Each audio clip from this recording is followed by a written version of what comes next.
Welcome back to the Deep Dive, where we really get into the weeds of stories and ideas. Ah. Today, we're diving deep into Andrzej Sapkowski's Zaklinac II Vecnioan. Yeah, it's a rich one. Definitely. We've got, well, a good look at the source material, and our goal today is to unpack this story. It looks like monster hunting on the surface, right? Right. But it quickly goes much deeper. We're talking human nature, destiny, and this fascinating idea of the limits of possibilities. Exactly. We'll be digging into, how it plays with heroism, with villainy, and how even with all the magic and monsters, some truths are just, well, they're uncomfortably human, aren't they? They really are. So get ready to maybe rethink what you thought you knew about monsters, both the scaly kind and, well, the other kind. The ones walking around in towns. Precisely. So let's kick off. We start in this pretty grim, dusty town. Yeah. Geralt of Rivia, our witcher, he's just done the hard part. Ray's dragged this basilisk corpse out of its lair, contract fulfilled. But the real trouble starts immediately, doesn't it? Not from another beast, but from the locals. Oh, yeah. Sapkowski wastes no time showing that cynical edge. Geralt faces down this deadly creature, and what's his reward? Greed, prejudice. Instantly. You've got this pockmarked idler and a butcher, and they're already thinking he's dead, eyeing his horse, his gear. And trying to stiff him on the payment, the 200 lentars, they're saying it's not yet payable. It's quite chilling. Risk your life, and this is the thanks you get. It makes you ask right from the start, who are the real monsters here? Yeah, Geralt's obviously seen this before. He tells them off, curses them, demands his money. But then, things shift. They do. Enter Borch, 3 jackdaws. And he's not alone. He's got T and Vea, these 2, very capable Zerrikanian women with him. Capable's an understatement. They deal with one of the thieves so quickly, so brutally. It's quite an entrance. It really is. It sets Borch apart immediately. He's clearly wealthy, seems intelligent, and then there's this display of, well, lethal loyalty from his companions. And he just walks up to Geralt, this known outcast, and invites him for dinner at the Pensive Dragon Inn. It's a stark contrast to the villagers, isn't it? This immediate offer of camaraderie, of hospitality, from someone who seems pretty powerful. Makes you wonder, though. Yeah. Why? What's Borch's angle here, befriending a witcher like that? Exactly. It feels purposeful, not just random kindness. So, cut to the end. The Pensive Dragon, and Borch is putting on quite a show. Oh, absolutely. Generous doesn't quite cover it. A whole barrel of beer, eels, lamb, crawfish. I mean, it's a feast. Way more than Geralt's probably used to. Yeah. And T and Vea, they're there, enjoying the beer, even getting a bit playful with Geralt. It's a relaxed atmosphere, seemingly. But it feels like Borch is using it, lowering defenses, maybe. Setting the stage for a deeper conversation, perhaps. I think so, because the talk shifts pretty quickly from food to, well, philosophy. Borch tries to frame Geralt's work in these grand terms. Yeah, this age-old war, forces of order versus chaos, making witchers sound like knights in shining armor. But Geralt's not having it, is he? He pushes back hard. Asks Borch, essentially, what do those words even mean? Where lies the boundary between order and chaos? He called them pompous words, just dismisses the whole black and white idea. It shows his pragmatism, maybe his cynicism. He refuses to be just a piece on someone else's game board. And then speaking of refusing roles, we get this huge surprise. Geralt, the ultimate monster hunter. He doesn't hunt dragons. Right, he makes this careful distinction. Forkales, wyverns, sure, but true dragons. Green, red, black? Nope. Off limits. Which is fascinating. Why would a witcher, whose whole deal is killing dangerous creatures, draw that line?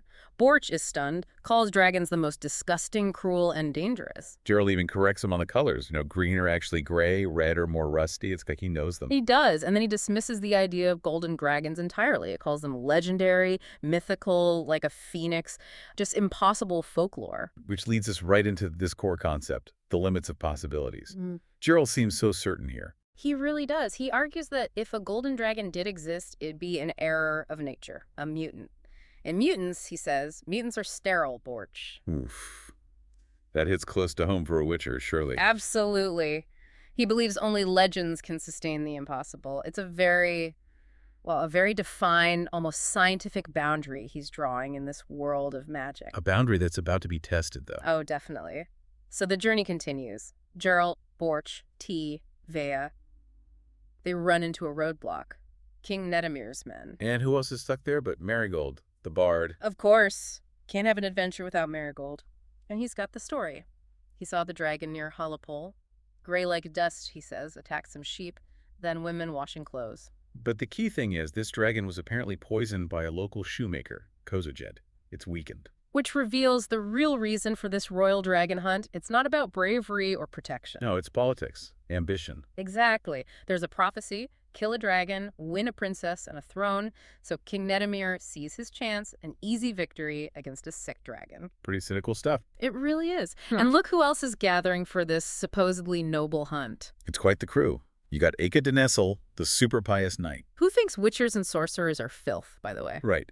Then the Crinford Reavers, ruthless mercenaries, Yarpen Zigrin and his dwarves, very pragmatic. And sorcerers, Dorgaray, and Yennefer. Ah, Yennefer.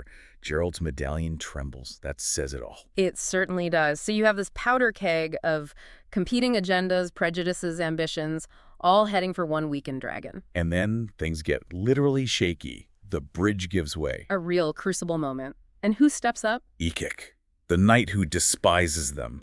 He throws an enchanted rope to save Geralt and Yennefer. Incredible, isn't it? Despite his prejudice, his core chivalry kicks in. He saves the very filth he condemns. And Yennefer, saved by him, is still, well, she's still Yennefer. Cold, even a bit disdainful afterwards. Yeah, he gives her this little lecture about her cursed delusion of sorcery, and she's just unimpressed. But that moment, his action versus his words, it complicates everything, good, bad. It's messy. It really is. And right after that, Geralt seems to hit a low point. He tells Yennefer he's leaving. He does. Says he followed her, but it's over. Calls himself a golem without a will, straw driven by the wind, lost. It's a really vulnerable moment for Geralt. The stoic witcher admitting he doesn't know his purpose. Quite a contrast to his earlier certainty about what's possible and impossible. It absolutely is. It shows the toll this life, these relationships take on him. He's not just a sword arm. He's searching, questioning. And speaking of impossible, they finally reach the valley, and the dragon they find. It's not the sick, gray-green one they expected. Not at all. It's golden. Magnificently, undeniably golden. Golden from claws to the end of its long tail. It already just breathes. Impossible. Living legend. And this dragon, Villain Mirth, it speaks to them, telepathically, challenges them to a nightly duel. Which Ike, bless his idealistic heart, accepts. And gets promptly swatted aside. So much for chivalry against a golden dragon. But this completely blows up Geralt, the whole theory, right? Shatters it. The legendary creature, the error of nature, is right there, breathing, fighting, talking. His limits of possibilities just got obliterated. If this is real, what else could be? Exactly. And then things get incredibly personal. Yennefer goes to Geralt. Yeah, this is raw. She basically begs him, kill the golden dragon for her. She reveals why. Her deepest desire, the one thing her magic can't give her, a child. She thinks the dragon holds the key somehow. Calls the process complicated, demanding, expensive. But Geralt, he refuses. Coldly. Too late, Yen. I no longer care. That's harsh. It is harsh. It shows how deep the rift between them had become, or maybe his own exhaustion. But it also highlights Yennefer's desperation, her own painful limit of possibility that she's trying so desperately to overcome. And just as the others are about to jump the golden dragon, A tiny baby dragon appears, gray-green. the poison dragon's child. Merg de Brock was the mother. Villain Mirth isn't the target. Yeah. He's the protector. Right. And then Kozurjed and his militia attack. Chaos erupts. And Yennefer, despite everything, just unleashes pure, uncontrolled magic, turning attackers into frogs, flamingos. Striped pigs. It's wild. She clears the way for T and Bea to finish the job. And then the ultimate reveal. The final piece falls into place. Villain Mirth reveals who he really is. He's Birch 3 Jackdaws. Golden Dragon was hiding in plain sight all along, a shapeshifter, and he explains his purpose. He's like a witcher for monsters. Essentially, yes.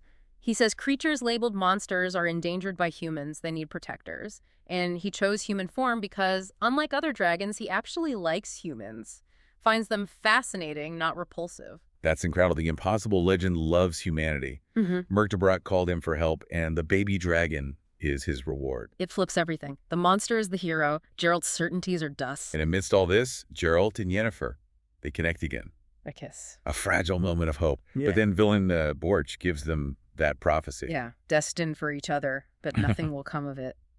So bittersweet. Yet Yennefer clings to hope. Says she wants to believe her limits of possibility are still far off. It's a powerful, defiant note. It really is. But then the story shifts gear dramatically, doesn't it? From this mythical, high-stakes drama. To the grimy streets of Ginvale, the Shard of Ice. Exactly. A very different kind of setting, different kind of monster. Gerald's hunting a Zoogle here. Yeah, a creature literally born from filth, found in the city dump. Gerald describes it as this, large tuberous mass, like a grotesque potato with tentacles. He kills it, disgusted by the filth, dung, and shit of the place. It's such a contrast to the majestic golden dragon. It's deliberate, I think, showing that while nature produces wonders like golden dragons, human cities breed, well, different horrors, reflecting our own waste, our carelessness. Like Istredd, Yennefer's sorcerer friend theorizes, you kill a forest monster. And something new adapts to the human environment, a new mutation. We create our own monsters, in a way. And the city itself feels monstrous. Even Yennefer's magic bath can't wash away the grime, the beggars, the racist graffiti. Elves to the reservations.